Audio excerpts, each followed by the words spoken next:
Les marchés financiers avec IG Markets, CFD Trading. Bonjour, c'est Gilles du site boursicoté.com. Voici l'analyse technique des principales paires de devises du marché Forex, ainsi que l'analyse de l'or et du pétrole pour les matières premières. Nous sommes le mardi 24 mai 2011.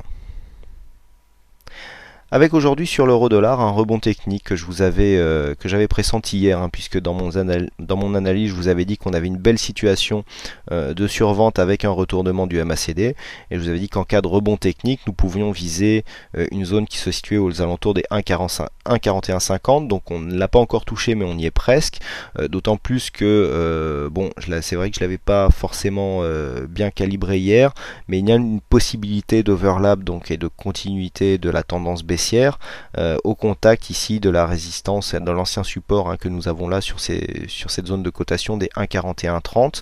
Nous avons touché les 1,4130 sur ce mouvement, puisqu'on a marqué un plus haut à 1,4133. Donc pour ceux qui ont joué ce rebond technique, on peut soit solder la position sur ces zones, soit au moins alléger la position en cas de retournement et donc de continuité du mouvement baissier, pour garder ce trade en plus-value. Donc voilà, un beau retournement qui toujours avec des indicateurs simples qui nous a été donné donc assez facilement pour ceux qui suivent les analyses donc régulièrement. Vous voyez que toujours avec la même configuration, je ne l'ai pas inventé hier soir, ici zone de survente au niveau du RSI du stochastique, un croisement de stochastique, ici on a une belle amplitude du MACD et donc on repasse dans le vert, et bien mise en place d'un rebond technique, d'autant plus que nous avions eu un contact ici avec une ancienne résistance baissière qui est devenue support. Donc pour l'instant, si le mouvement continue à la hausse, alors si ça continue à la baisse, on repart dans un mouvement baissier et donc on invalide totalement la sortie du trend par le haut. Si on continue à la hausse, pour valider le retournement à la hausse et donc la sortie haussière du trend baissier, il faudrait venir casser ce plus haut aux alentours des 1,4340. Donc pour l'instant on en est loin, on serait plus dans le sens d'une continuité baissière. Pour l'instant nous sommes sur les zones de cotation qui se situent ici aux alentours des 1,4080. Donc il est un peu tôt, là on a joué le rebond technique, maintenant on voit qu'au niveau des indicateurs on est remonté en zone neutre.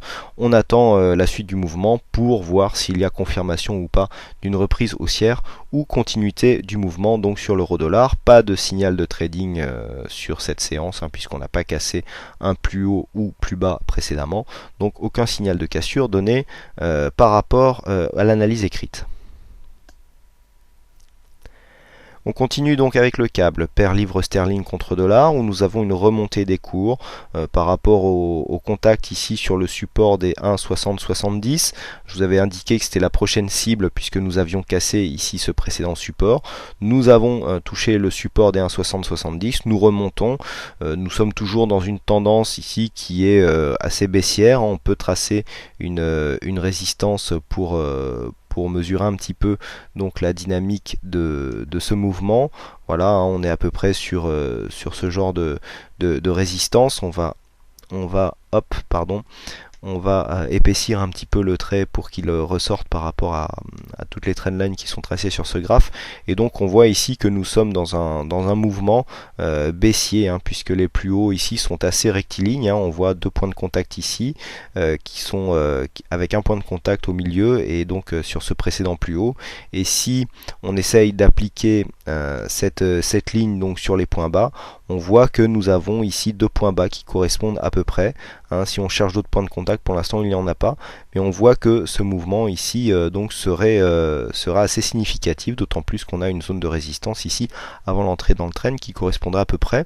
Donc on voit qu'on serait plutôt sur le haut du trend. Donc qu'est-ce que cela veut dire? Cela veut dire que au contact de cette zone, on a plus de chances de redescendre que de remonter. Si nous cassions ici à la hausse cette zone, d'autant plus qu'elle est au niveau de la trajectoire confondue avec une résistance horizontale à 1,6235, il y aurait des chances que nous cassions donc cette tendance baissière et que nous passions donc sur un mouvement qui pourrait repartir à la hausse. Voilà donc pour le câble. Donc attention, cassure en cas de cassure ici des 1,6240 en fonction de la trajectoire de la suite de la tendance. Pas grand chose à dire au niveau des indicateurs. On serait plutôt ici dans une dynamique haussière, mais bon, la neutralité de tous les indicateurs nous indique que pour l'instant on ne peut pas trop anticiper le mouvement. On passe au dollar-yen, donc qui sort, toujours est-il, toujours de cette tendance, hein, comme je vous l'ai indiqué hier, nous sortons en fait de ce biseau.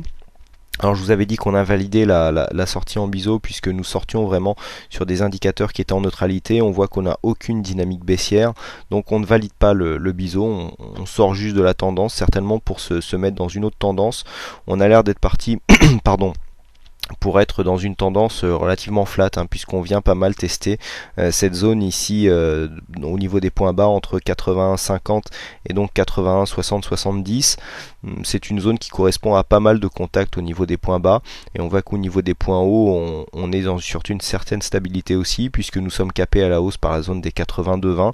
Donc pour l'instant pas de grosse tendance sur le dollar yen, hein, ce qui est confirmé par les indicateurs. On voit que ça vivote un petit peu dans la zone de neutralité, idem pour le stochastique, et donc un MACD qui nous indique que nous n'avons pas de tendance particulière, donc on peut très bien jouer le trend, hein, pour ceux qui aiment bien aussi jouer les parties sans tendance. Donc on a une zone de point haut sur cette zone, et puis une zone de point bas ici aux alentours des 81 60, hein, 80 50 60 pour ceux qui veulent jouer donc le trend. Et puis en cas de cassure on repartirait certainement en tendance.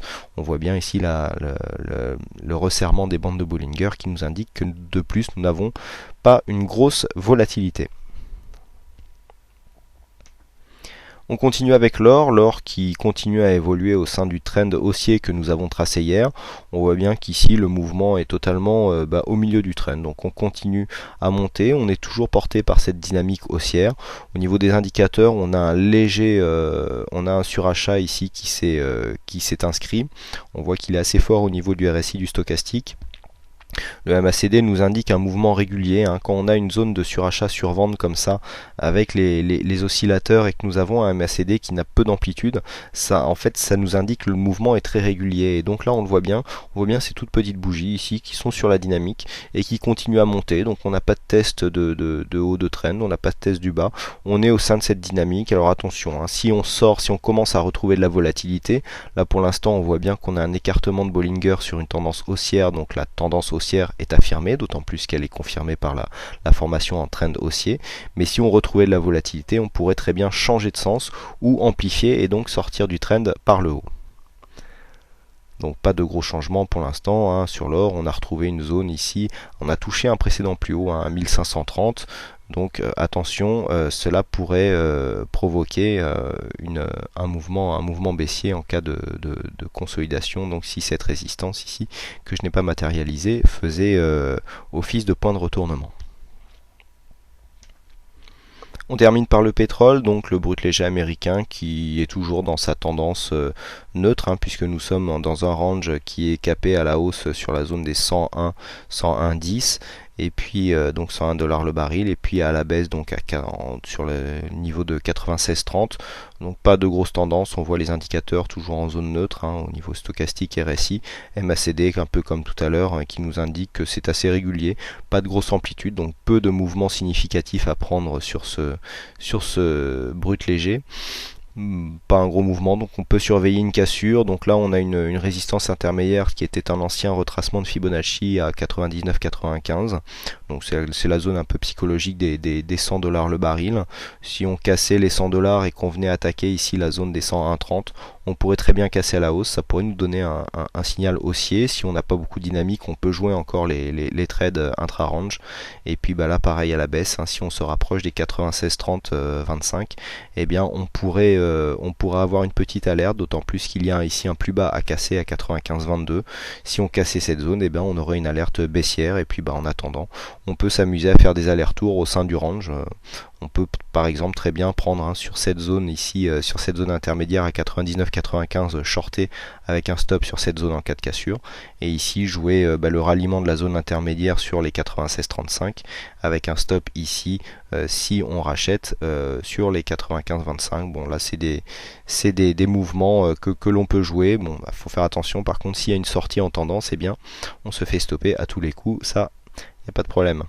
Voilà donc ce que l'on peut dire sur ces analyses techniques. Il ne me reste plus qu'à vous souhaiter à toutes et à tous une bonne soirée, bonne chance dans vos trades, et je vous donne rendez-vous dès demain pour une analyse technique, pour des prochaines analyses techniques en vidéo. les marchés financiers avec IG Markets, CFD Trading.